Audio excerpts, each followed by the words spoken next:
അസ്സലാമു അലൈക്കും വറഹ്മത്തുള്ളാഹി വബറകാതുഹു. അൽഹംദുലില്ലാഹി റബ്ബിൽ ആലമീൻ. അല്ലാഹുമ്മ സ്വല്ലി അലാ സയ്യിദിനാ മുഹമ്മദിൻ അദദ മാ ഫി ഇൽമില്ലാഹി സലാത്തൻ ദായിമത്തൻ ബിദവാമിൽ ഖില്ല. ഏറ്റവും സ്നേഹവും ബഹുമാനം നിറഞ്ഞ മുഅ്മിനീങ്ങളെ, നാം ഇപ്പോൾ ഉള്ളത് പരിശുദ്ധ റമദാൻ മാസത്തിലാണ്. റമദാൻ മാസത്തിൽ ഒരുപാട് നന്മകൾ ചെയ്തുകൊണ്ട് ജീവിതത്തിൽ വന്നുപോയ സകലമായ കുറ്റങ്ങളെയും മായ്ച്ചു കളയാൻ വേണ്ടി അള്ളാഹുവോട് ചോദിക്കുന്ന മാസമാണ് ഏതൊരു മുഅ്മിനായ മനുഷ്യനും. അള്ളാഹു താല ലോകത്തുള്ള സർവ്വ മുഅ്മിനാത്തുകളും അള്ളാഹു താല വന്നുപോയ ദോഷങ്ങൾ അള്ളാഹു പുറത്തു തരുമാറാവട്ടെ. എൻ്റെ പ്രിയപ്പെട്ട മുഅ്മിനീങ്ങളെ, അള്ളാഹു സംവിധാനിച്ചിട്ടുള്ള മാസമാണ് റമദാൻ. ആ റമദാൻ നേരെ പകുതിയിലേക്ക് എത്തിയിരിക്കുകയാണ്. ഇന്ന് കുറച്ച് ദിവസം കഴിയുമ്പോഴേക്ക് റമദാൻ നമ്മോട് വിട പറഞ്ഞു പോകും. നാം നല്ല കാര്യങ്ങൾ നാളെ ചെയ്യാം എന്ന് പറഞ്ഞ് മനസ്സിലാക്കിയിട്ട് പിന്തിക്കാൻ ഒരിക്കലും പോകരുത് മുഅ്മിനീങ്ങളെ. പിന്നെ ആ സമയം നമുക്ക് തിരിച്ചു കിട്ടാൻ കഴിയില്ല. ഓരോ സമയം കഴിഞ്ഞത് തന്നെയാണ്. അതുകൊണ്ട് നല്ല കാര്യങ്ങളൊക്കെ ചെയ്തു കൂട്ടാൻ വേണ്ടി റമദാൻ മാസത്തിൽ ഖുർആൻ ദിക്റും അതുപോലെ തന്നെ തസ്ബീഹും സലാത്തും നല്ല കാര്യങ്ങളും സദഖയുമൊക്കെയായി മുന്നോട്ട് പോകുക എന്നല്ലാതെ നാളെ ചെയ്യാമെന്ന് പറഞ്ഞ് പിന്തിക്കാൻ പാടില്ല. നോമ്പ് തുറക്കുന്ന ആളുകളുണ്ട്. നോമ്പ് തുറക്കുമ്പോൾ ഏറ്റവും നല്ലത് ഏതാണ്? ഇപ്പോൾ നോമ്പ് തുറക്കേണ്ടത് എപ്പോഴാണ്? മഗ്‌രിബിൻ്റെ ആ വാങ്ക് കൊടുക്കുന്ന സമയം അറിഞ്ഞാൽ. ഇപ്പോൾ 6:54 വാങ്ക് എങ്കിൽ 54 ആയി എന്നുറപ്പായാൽ ലന്ന് പറ്റൂല. സമയമായോ, ബാങ്ക് കൊടുക്കാനുള്ള സമയമായോ ഇല്ലേ എന്ന് ലന്ന് ഭാവന വന്നാൽ അവിടെ നോമ്പ് കുറിക്കാൻ പാടില്ല. യക്കീനുണ്ടാവണമെന്നാണ്. സമയമാവൽ യക്കീനാവണം. അപ്പോൾ എന്താണ്? സമയമായി എന്ന് ഉറപ്പായാൽ നോമ്പ് മുറിക്കാം.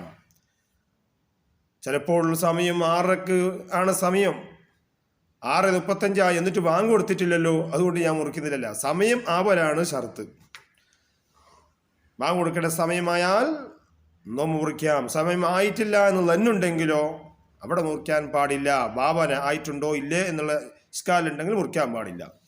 ഇരിക്കട്ടെ, ഞാൻ പറഞ്ഞു വന്നത്, നോമ്പ് മുറിക്കുമ്പോൾ ഏറ്റവും നല്ലത് ഈത്തപ്പഴം കൊണ്ടാണ് നോമ്പ് മുറിക്കേണ്ടത്.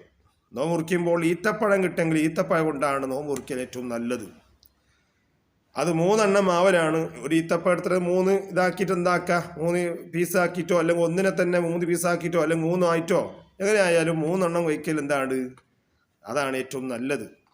അത് കിട്ടിയിട്ടില്ലെങ്കിൽ എന്താണ്? ഈത്തപ്പഴം കിട്ടിയിട്ടില്ലെങ്കിൽ കാരക്ക കൊണ്ട് നോമ്പ് മുറിക്കണമെന്നതാണ്. അത് കിട്ടിയിട്ടില്ലെങ്കിലാണ് കാരക്ക കൊണ്ട് നോമ്പ് മുറിക്കൽ എന്താണ് ഏറ്റവും നല്ലത്.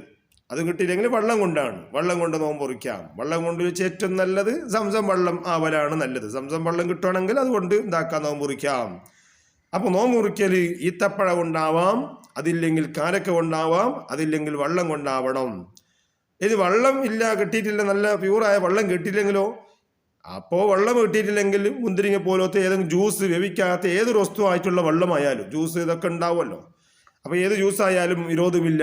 വേവിക്കാത്ത അങ്ങനെയുള്ള വെള്ളം എന്താക്കാം, കുടിക്കാം എന്നതാണ്. ഇപ്പോൾ ഏറ്റവും വെള്ളം അങ്ങനെയാണ്, ക്രമം അങ്ങനെയാണ്. ഇരിക്കട്ടെ, അപ്പോൾ നോമ്പ് മുറിക്കേണ്ടത് അങ്ങനെയാണ്.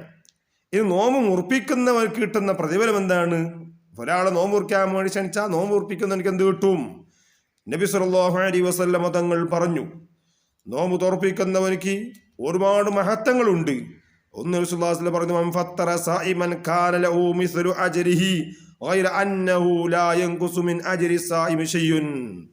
കണ്ടാ, ആരെങ്കിലും ഒരാളെ നോമ്പ്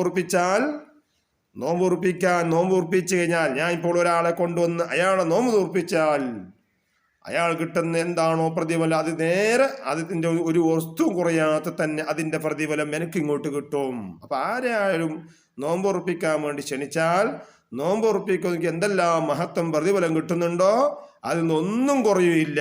ലാ യൻഖുസു മിൻ അജ്രി സായിമി ശൈഉൻ. ആ നോമ്പ് ഉറപ്പിക്കുന്ന ആളിൽ നിന്നൊന്നും കുറയാതെ തന്നെ എനിക്കതിൻ്റെ പ്രതിഫലം കിട്ടും. അപ്പോൾ നോമ്പ് ഉറപ്പിക്കുമ്പോൾ വലിയ ബിരിയാണിയും മറ്റുള്ള ഇതൊക്കെ ആക്കി തന്നെ വിളിക്കണോ? അങ്ങനെയാണോ? ഒരാളെ നോമ്പ് ഉറപ്പിക്കാൻ വേണ്ടി വിളിക്കുകയാണ്, പാവപ്പെട്ട ഒരാളായാലും വിരോധമില്ല. ഒരാളെ വിളിക്കുകയാണ് നോമ്പ് തുറക്കാൻ വേണ്ടി, അപ്പോൾ ഓനടുത്ത് ഒന്നുമില്ല, ഭക്ഷണം ഇതൊന്നും കൊടുക്കാനില്ല, ഓനടുത്ത് കാരക്കം വെള്ളം മറ്റുള്ള ജ്യൂസേ ഉള്ളൂ. എന്നാലും റസൂലുള്ളാഹി ഒരു കാരക്കൻ്റെ ഇതുകൊണ്ടാണെങ്കിൽ പോലും, ഒരു ഗ്ലാസ് വെള്ളം കൊടുത്തിട്ട് പോലും, അല്ലെങ്കിൽ ഒരു കാരക്കോ ഈത്തപ്പഴോ കൊടുത്തിട്ട് പോലും നോമ്പുറപ്പിച്ചാൽ അതിൻ്റെ പ്രതിഫലം കിട്ടും. അത് പിന്നെ വലിയ മഹത്തായിട്ട് വലിയ ബിരിയാണി ഇതൊക്കെ ആയി തന്നെ കിട്ടണം എന്നതല്ല ഇതിന് നിയമം. അങ്ങനെ ആയാലും വളരെ ശ്രേഷ്ഠ പറയുണ്ട്, പറയിച്ചാൽ അതിന് വലിയ മഹത്തായിട്ട് കിട്ടും, അത് പറയിച്ചു. പക്ഷേ ഇങ്ങനെ കൊടുത്താലും അതിൽ നിന്നൊന്നും കുറയുകയില്ല. അത് ഒരുപാട് ഹദീസുകൾ അതിനെപ്പറ്റി പറയുന്നുണ്ട്. സഹാബത്ത് ചോദിച്ചു, നബിയെ നോമ്പ് തുറപ്പിക്കാൻ വേണ്ടി എല്ലാവരും വിളിക്കുന്നുണ്ട്, അതുപോലെ എനിക്ക് കൊടുക്കാൻ കഴിയുന്നില്ല നബിയെ, എല്ലാവരും വിളിച്ചു കൊടുക്കാൻ എനിക്ക് അതിനേക്കുള്ള കഴിവില്ല നബിയെ. അപ്പോൾ നബി സല്ലല്ലാഹു അലൈഹി വസല്ലം തങ്ങൾ പറഞ്ഞതാണ്, എനിക്ക് ഒരു കാരക്ക കൊടുത്തിട്ടോ അല്ലെങ്കിൽ ഒരു ഗ്ലാസ് വെള്ളം കൊടുത്തിട്ടോ ഒരു ഗ്ലാസ് പാല് കൊടുത്തിട്ടോ എനിക്ക് കൊടുക്കാൻ പറ്റുമോ, അത് കഴിഞ്ഞു നബിയൻ. എന്നാൽ അത് കൊടുത്താൽ പോലും നിനക്ക് ആ നോമ്പ് ഉറപ്പിക്കുന്നവൻ്റെ കൂലി പ്രതിഫലം ആരൊക്കെയാണോ നീ ക്ഷണിച്ചത് അതിൻ്റെ പ്രതിഫലമെല്ലാം നോമ്പ് തുറപ്പിക്കുന്നവനിക്കും കിട്ടുമെന്ന് നബി സല്ലല്ലാഹു അലൈഹി വസല്ലം പറയുന്നു.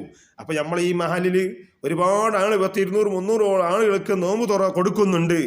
ആരാണോ നോമ്പ് തുറപ്പിക്കുന്നത് ആ 300 ആൾ കിട്ടുന്ന പ്രതിഫലം എന്തൊക്കെയാണോ ആ പ്രതിഫലം മുഴുവനും ഈ നോമ്പ് തുറപ്പിക്കപ്പെട്ട ആളുകൾക്ക് കിട്ടുമെന്ന് നബി സല്ലല്ലാഹു അലൈഹി വസല്ലം തങ്ങൾ പറഞ്ഞിട്ടുണ്ട്. ഒക്കെ നിയത്ത് പോലെയാണ്. അപ്പം എന്താണ്, നാം എത്ര ആളുകൾക്ക് കൊടുത്താലും അതിൻ്റെ ഒക്കെ അവർക്ക് കിട്ടുന്നതിൻ്റെ പ്രതിഫലം എല്ലാം നോമ്പ് തുറപ്പിക്കപ്പെടുന്നവനിക്ക് കിട്ടും. അതുകൊണ്ട് നോമ്പ് തുറപ്പിക്കൽ വലിയ മഹത്വമുള്ള കാര്യമാണ്, വലിയ പ്രതിഫലമുള്ളതാണ്, വലിയ സുന്നത്തുള്ള കാര്യമാണ്, വലിയ മഹത്വങ്ങൾ കോരി ചെയ്യുന്ന അതാണ് നോമ്പ് തുറപ്പിക്കുക എന്നുള്ളത്. അതുകൊണ്ട് കുടുംബക്കാരെയും പരസ്പര അടുത്തുള്ള ആളുകളെയും അടുത്തുള്ള അയൽവാസികളൊക്കെ ഉണ്ടാകും, അവരൊക്കെ ക്ഷണിക്കുക. എന്നിട്ട് അങ്ങോട്ടും ഇങ്ങോട്ടും പരസ്പരം നോമ്പ് ഉറപ്പിച്ചാൽ അതിൻ്റെ കൂലി വലുതാണ്. അല്ലെങ്കിൽ ദിവസേന ഒരു വീട്ടിലേക്ക് പാവപ്പെട്ട ഏതെങ്കിലും 2-3 ആളെ ക്ഷണിക്കുക, എന്നിട്ട് അവർക്ക് നോമ്പ് തുറപ്പിക്കുക.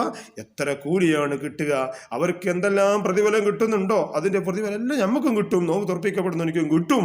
അതുകൊണ്ട് ഈ നിലക്ക് അടുത്തുള്ള ആളുകളൊക്കെ ക്ഷണിച്ചുകൊണ്ട് നോമ്പ് ഉറപ്പിക്കാൻ വേണ്ടി നോക്കണം. അതിനെപ്പറ്റി ഒരുപാടുണ്ട് പറയാൻ, അതിനൊന്നും സമയമില്ലല്ലോ. അതുകൊണ്ട് എല്ലാവർക്കും എപ്പോഴും കേൾക്കുന്നതാണ്, ഇതൊക്കെ മനസ്സിലാക്കി തരൽ മാത്രമാണ്, അറിയുന്ന കാര്യങ്ങൾ കൂടിയാണ് എല്ലാവർക്കും. അല്ലാഹു തആല നമ്മുടെ മജ്‌ലിസ് അവൻ പൊരുത്തപ്പെട്ട മജ്‌ലിസായി അല്ലാഹു കബൂൽ ചെയ്യുമാറാവട്ടെ. നമ്മുടെ നോമ്പ് അല്ലാഹു സ്വീകരിക്കുമാറാവട്ടെ. അസ്സലാമു അലൈക്കും വറഹ്മത്തുള്ളാഹി.